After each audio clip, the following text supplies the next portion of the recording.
इस वीडियो से आप 5 ऐसी बातें जानेंगे जिन्हें समझने के बाद आप अपनी सोच को शुद्ध कर सकेंगे, आप अपने मन को शुद्ध कर सकेंगे। शुद्ध मन का अर्थ होता है जिसमें अपने आप अच्छे विचार आए। जैसे अभी अपने आप बुरे विचार आ रहे हैं। लोग कहते हैं कि वे ओवरथिंकिंग से परेशान हैं। नहीं, लोग ज्यादा सोचने से परेशान नहीं हैं।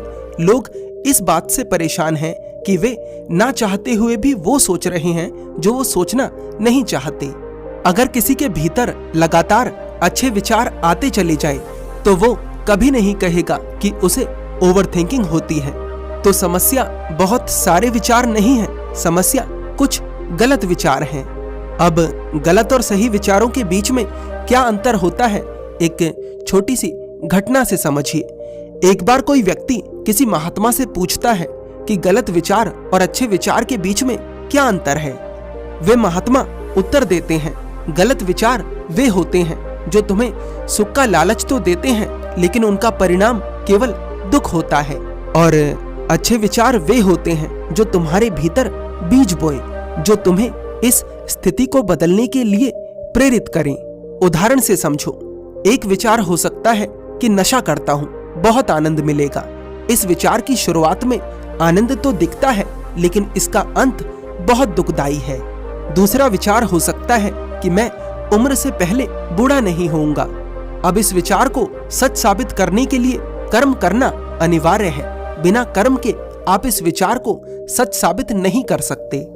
अब कर्म आपको आनंद का प्रलोभन तो नहीं देता लेकिन यह आपको दुख से हमेशा दूर रखता है। तो अच्छे और गलत विचार में ये अंतर है।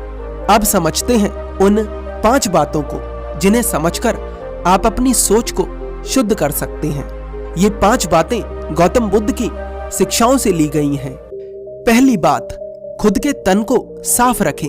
हमारा तन और मन एक दूसरे के साथ जुड़े हुए हैं। अगर हमारा तन साफ रहता है तो उसका प्रभाव हमारे मन पर अवश्य पड़ता है। सिर के बाल से लेकर पैर के नाखूनों तक पूरा शरीर महकना चाहिए। अगर महक ना सके तो कम से कम बदबू नहीं आनी चाहिए, और अगर बदबू भी आ जाए तो ज्यादा समय तक रहनी नहीं चाहिए। कहने का मतलब ये है कि अगर बदबू पैदा भी हो जाए तो उसे जल्दी से जल्दी खत्म कर दें, क्योंकि कचरे में सिर्फ कचरा ही फेंका जाता है, पुष्प नहीं। तो जैसा आप अपने तन को रखेंगे वैसे ही विचार आपके भीतर आते चले जाएंगे। अगर कचरे जैसा रखेंगे तो कचरा आएगा, और पुष्प जैसा रखेंगे तो पुष्प आएंगे। पुष्प का अर्थ है अच्छे विचार और कचरे का अर्थ है बुरे विचार। एक महक भीतर की भी होती है। जैसे गौतम बुद्ध का शरीर स्वाभाविक महकता था। जो भी उनके पास आ जाता था वह उनकी सुगंध से बच नहीं पाता था।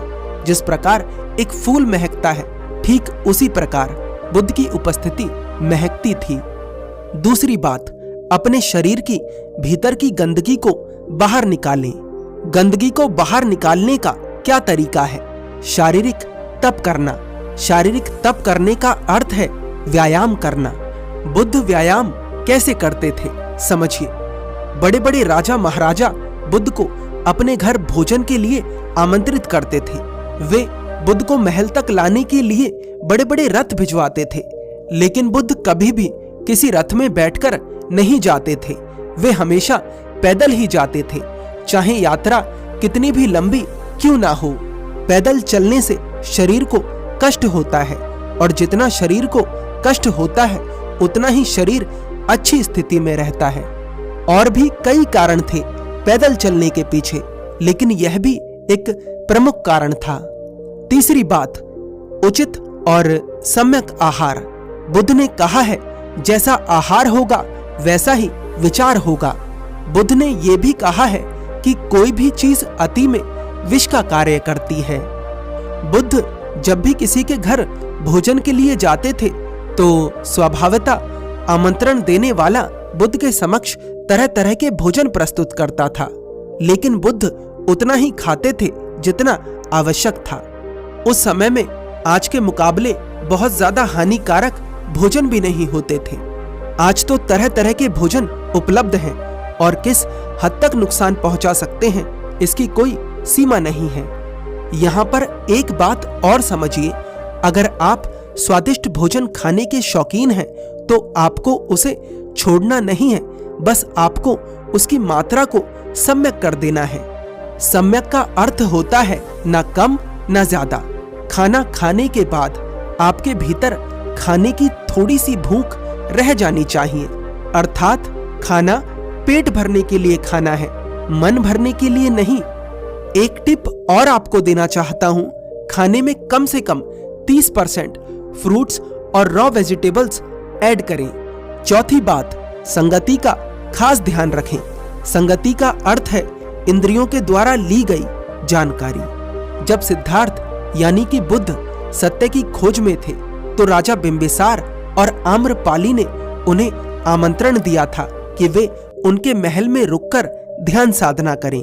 उन्हें वहां कोई परेशान नहीं करेगा। गर्मियों में गर्मी से बचने की व्यवस्था करी जाएगी, सर्दियों में सर्दी से बचने की व्यवस्था करी जाएगी, बरसात में बारिश से बचने की व्यवस्था करी जाएगी।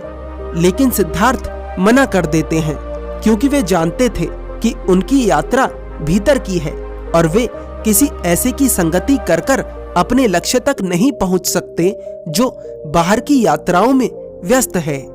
एक राजा था और दूसरी वैश्या, दोनों ही संसार में लिप्त थे। ये बात अलग है कि ये दोनों ही आगे चलकर बुद्ध के अनुयायी बन जाते हैं। आगे चलकर सिद्धार्थ ने अपने गुरुओं को भी छोड़ा जब उन्हें लगा कि उनकी संगत उन्हें आगे बढ़ने से रोक रही है।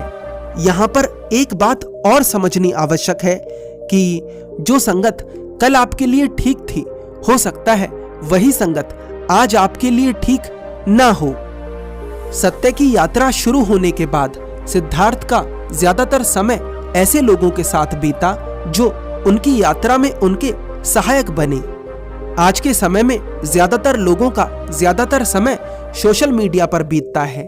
वहां से जो जानकारी मिलती है वही संगति बनकर उनकी सोच को प्रभावित करती है। जाने अनजाने में सोशल मीडिया के कारण वे तरह तरह की संगति से प्रभावित होते हैं। अब इसका सॉल्यूशन क्या है? क्योंकि सोशल मीडिया को छोड़ा भी नहीं जा सकता, इसका सॉल्यूशन है ऐसी वीडियोस को लाइक करें जो आपके भीतर एक सही बीज बोती हैं। अगर आप रील्स देखने के शौकीन हैं तो ऐसी रील्स को लाइक करें जो आपके भीतर सही बीज बोती हैं। आप शॉर्ट्स देखो, कोई समस्या नहीं है, लेकिन ऐसे शॉर्ट्स देखो जो आपको ऊर्जा से भरे, जो आपके भीतर सही बीज बोए। जैसे कंटेंट को आप लाइक करोगे वैसा ही कंटेंट आपको सजेस्ट किया जाएगा। पांचवी बात, प्रैक्टिस अर्ली। आपने ध्यान के बारे में सुना लेकिन ध्यान नहीं करा, सुनने का क्या फायदा? इसलिए जो भी सही संगति से सीखा है उसे तुरंत प्रैक्टिस में लाओ। सिद्धार्थ के भीतर एक खासियत थी कि जब उन्हें कोई काम दिया जाता था तो वे उसे तुरंत करते थे, वे उसे कभी भी कल पर नहीं छोड़ते थे। इसलिए जो सीखा है उसे कर्म के द्वारा व्यक्त करो। अगर आप इन 5 बातों को अपने जीवन में उतार लेते हैं तो आपके भीतर एक साइकिल बन जाएगी अच्छे विचारों की। आप चाहकर भी बुरा नहीं सोच पाएंगे जब तक कि आप इस साइकिल को ना रोक दें। अंत में एक गलतफहमी और दूर कर देता हूं, काम वासना का विचार बुरा नहीं होता जब तक कि आप उस विचार को अति में ना सोचने लगें। काम वासना का विचार उतना ही स्वाभाविक है जितना कि भूख लगने पे भोजन का विचार। इसलिए काम वासना से नफरत ना करें, अपने लक्ष्य के अनुसार तय करें कि आपको काम वासना में लिप्त होना है या फिर उससे दूर रहना है। दूर रहने का अर्थ है उससे ऊपर उठना। अगर लिप्त होना है तो पूरी पूर्णता के साथ होइए, उसे अनुभव करिए, और अगर लिप्त नहीं होना है तो सीखिए कि कैसे काम ऊर्जा को रूपांतरित करा जाता है। मुझे पूरा विश्वास है इस वीडियो से आपके भीतर क्लैरिटी आई है और अब आपके जीवन में बदलाव आना निश्चित है।